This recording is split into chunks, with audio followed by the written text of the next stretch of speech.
Happy Nation. O que é Happy Nation? Em linhas simples, uma Happy Nation é aquela nação em que você sabe que existe corrupção e existe todo tipo de falcatrua, mas ainda assim todo mundo não faz nada, né? No caso, ninguém não faz nada. Então, um Happy Nation é um termo que você utiliza para aquela nação que vive de corrupção, ninguém faz nada e você continua tentando sobreviver. Ou ainda, é aquela nação que permite que a corrupção e a lavagem aconteça naturalmente. E isso se torne um tipo de jeitinho. É exatamente isso que o Brasil vive há muitos anos.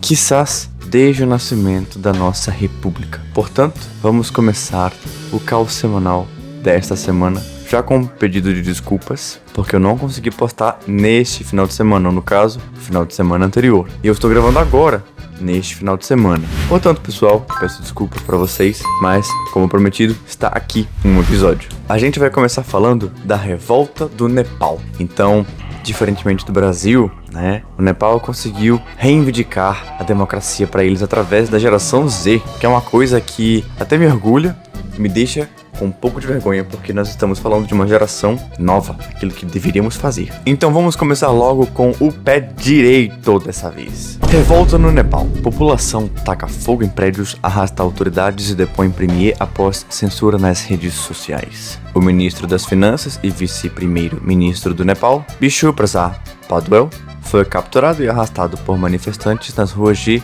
Kathmandu. Em vídeo publicado na internet, Paudel é visto correndo pelas vias da capital vestindo com roupas informais, enquanto uma multidão enfurecida o persegue. Um dos manifestantes chega a chutá-lo, derrubando, mas ele logo se levanta e segue fugindo. O ataque ocorreu em meio à mobilização massiva promovida por jovens da chamada Geração Z, que protestam contra a proibição de redes sociais, censura aplicada pelo governo, além de denúncias contra a corrupção generalizada nas instituições. Os protestos, inicialmente pacíficos, escalaram para confrontos com as forças de segurança, resultando em violência. A situação ficou ainda mais tensa com o incêndio de prédios públicos, incluindo o parlamento e o palácio da Suprema Corte, bem como residências de líderes políticos. A pressão popular levou o primeiro-ministro K.P. Sharma Oli e vários outros ministros ao pedido de renúncia. Paudel, por sua vez, sofreu não apenas o ataque nas ruas, mas também teve sua residência incendiada em protesto. Então veja que interessante, né? O povo do Nepal conseguiu de fato fazer uma revolução daquilo que só fica nos papéis. E esse tipo de coisa acontece quando o povo tem coragem. Esse é o tipo de coisa que acontece quando o povo está de fato cansado. E pelo visto o povo brasileiro não está. Assim, eu não quero morrer por esse país. Eu não vou às ruas por esse país de forma peremptória, enfática. Eu não vou fazer isso. Mas esse tipo de coisa dá um pouco de vergonha pra gente, né? Porque parece que a gente tem uma plateia e não tem um povo.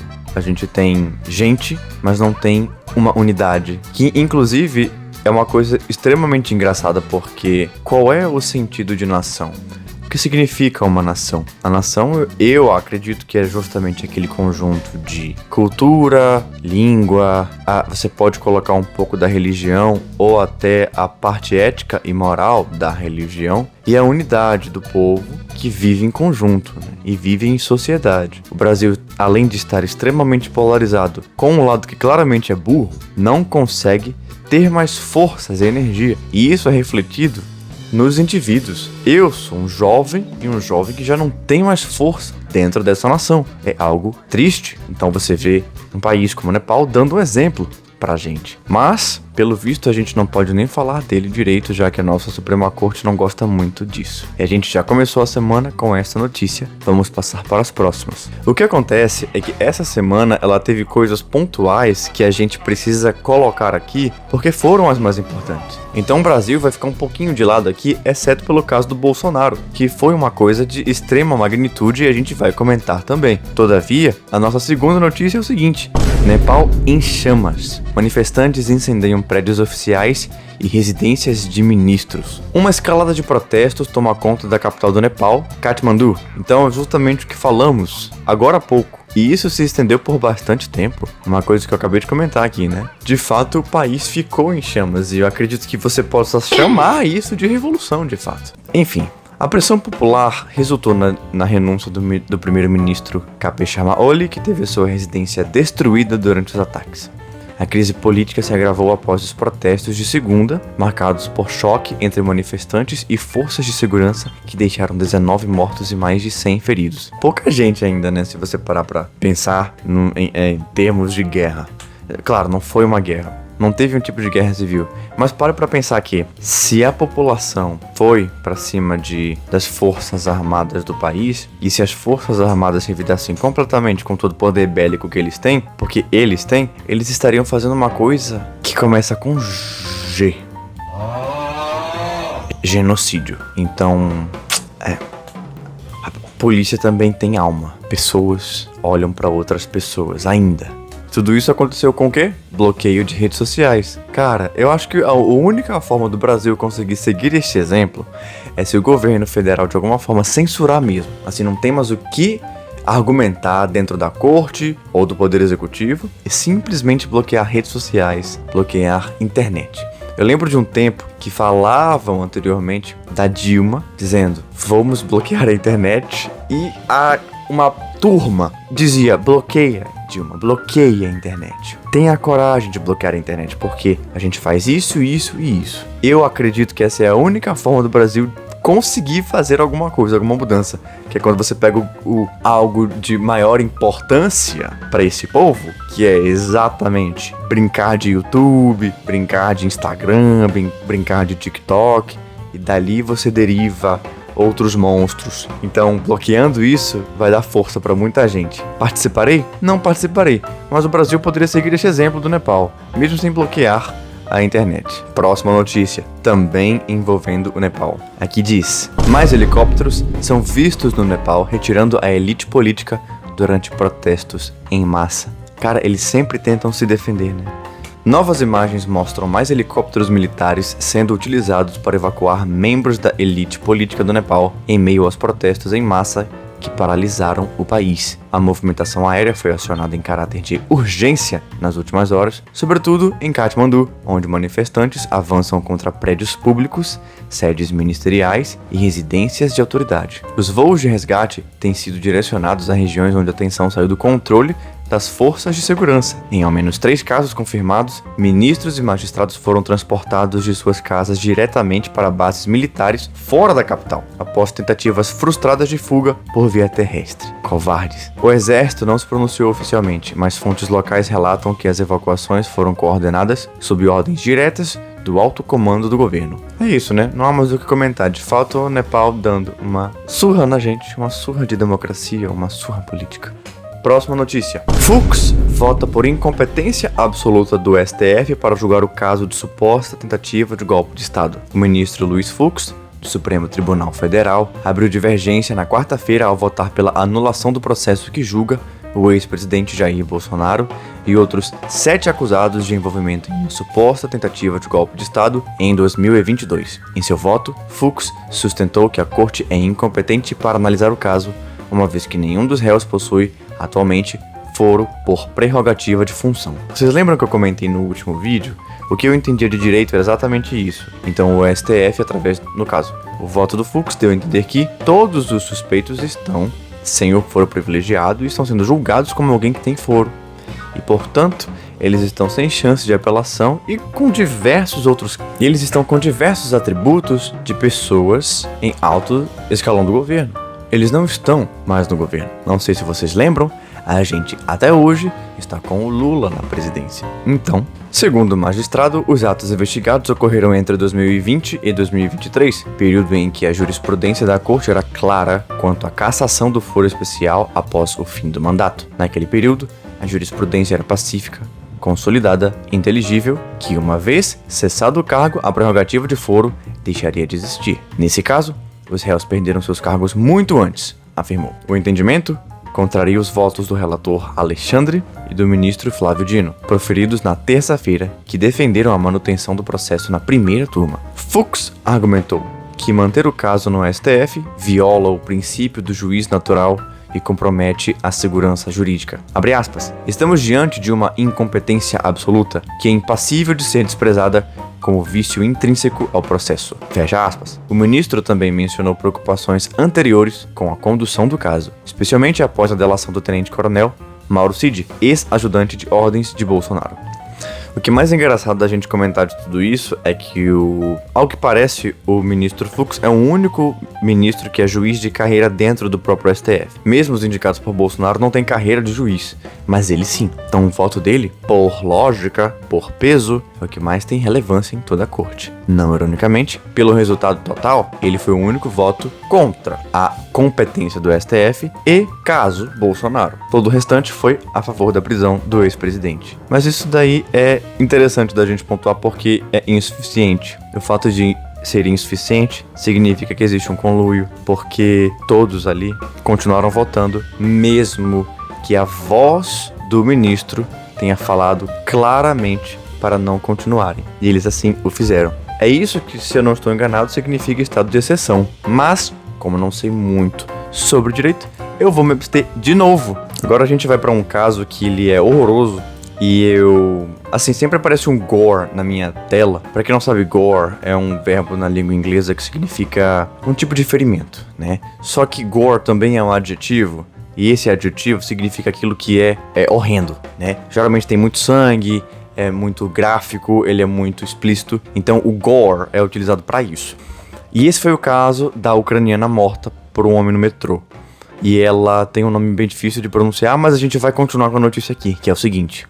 A refugiada ucraniana Irina Zarutska, de 23 anos, foi brutalmente assassinada em uma estação de trem na cidade de Charlotte, na Carolina do Norte, nos Estados Unidos. Ela foi atacada a facadas por DeCarlos Brown Jr., de 34 anos, enquanto esperava o transporte na plataforma da estação East-West, na Boulevard. Irina morreu no local. Fugida da guerra na Ucrânia, a jovem buscava segurança nos Estados Unidos, mas encontrou a morte em um país onde o sistema falhou. As câmeras de segurança registram o crime, revelando a brutalidade do ataque e a omissão de um judiciário leniente.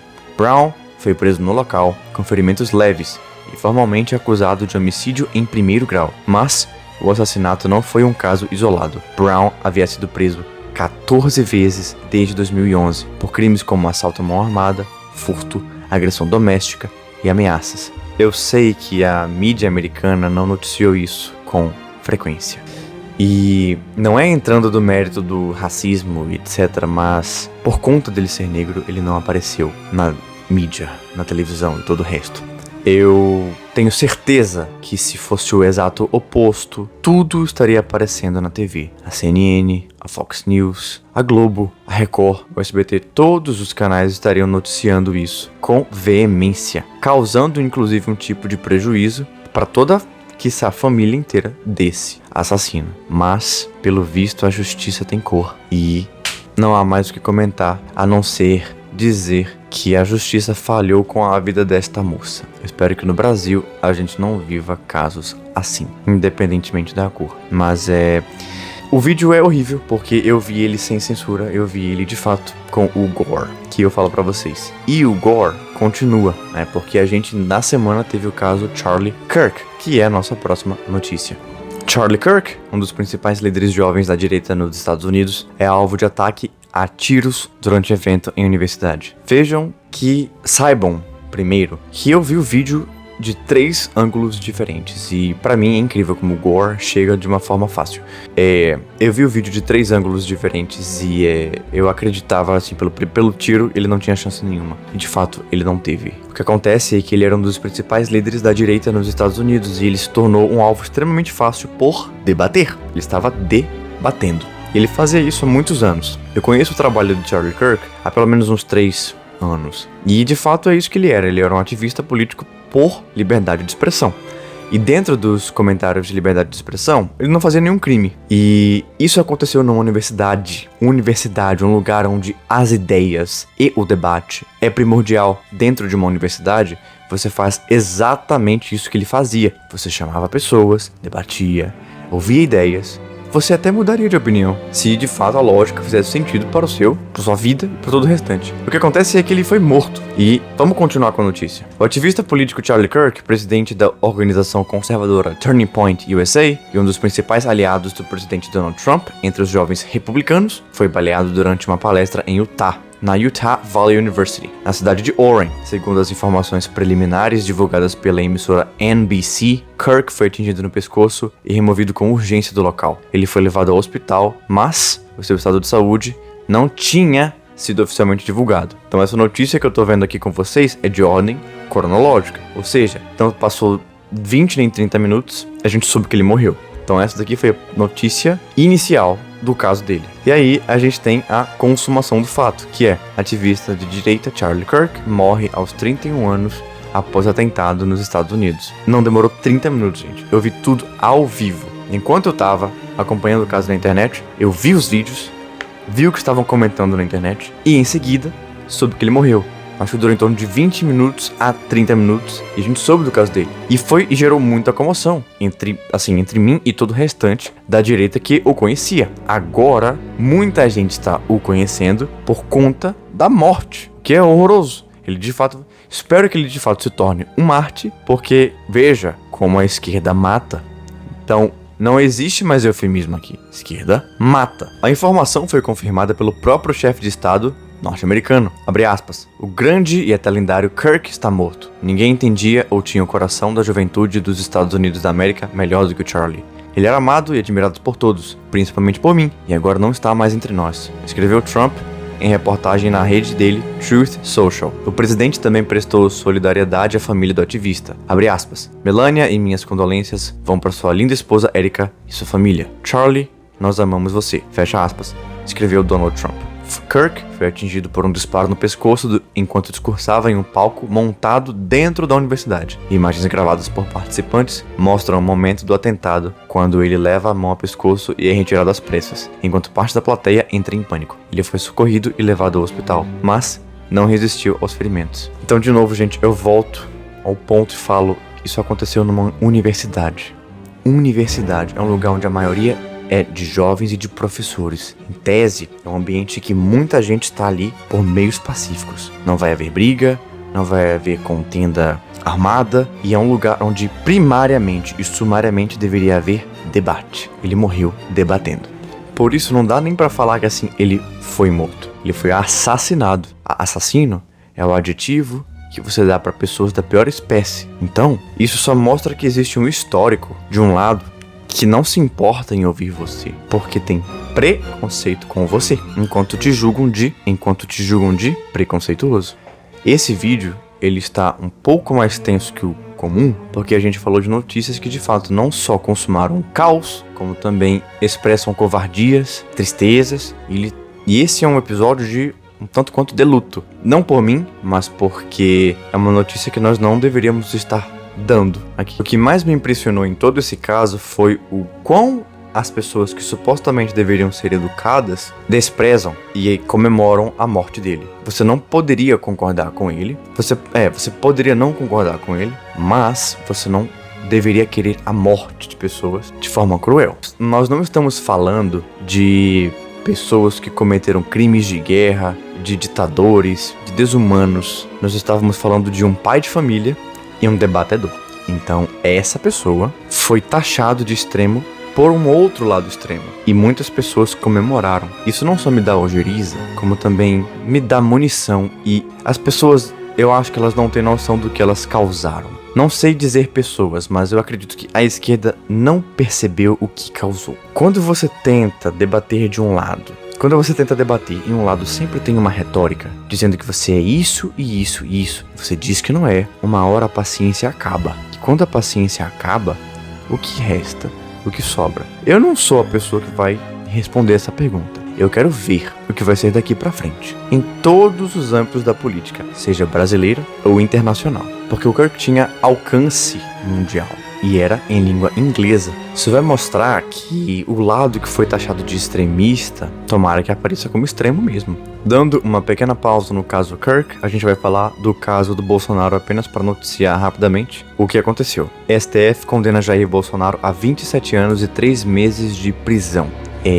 É basicamente essa notícia, e eu não lembro de criminosos convictos terem essa pena, né? Eu não lembro, mas agora eu tô vendo. Um ex-presidente. Vamos combinar, né? A decisão tava feita. A decisão estava escrita há muito tempo.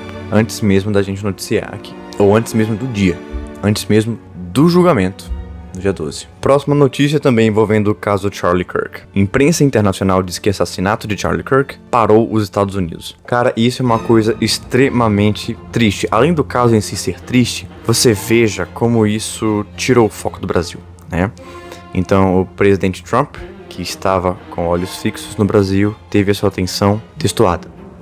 Teve a sua atenção roubada, porque, claro, Charlie Kirk era americano e o presidente de um país precisa arrumar a própria casa antes de lidar com as coisas do mundo. Então, isso tirou um pouco o foco do caso Bolsonaro, porque foi de um patriota, né? Foi a morte de um patriota e é estranhamente arquitetado, não sei se vocês concordam comigo, mas como essas coisas são bem feitas, né? Caso Bolsonaro é o caso mais importante da última década aqui no país. Depois Charlie Kirk é assassinado. E depois de ser assassinado, a atenção para o Brasil acaba. Então, de fato, esse é um caso que parou os Estados Unidos. Se mexeu no Brasil, se mexeu com o Brasil e com o restante do mundo, porque não vai mexer com o próprio país, né? E pessoal, essa cegueira ideológica, essa cegueira da esquerda, ela tem meio que acabado aos poucos, do lado americano pelo menos, porque do brasileiro a gente vê que ele é atroz. Mas tem pessoas que estão parando de seguir os ideais esquerdistas comuns, porque estão vendo que como um lado está mais aberto ao diálogo do que o outro, né?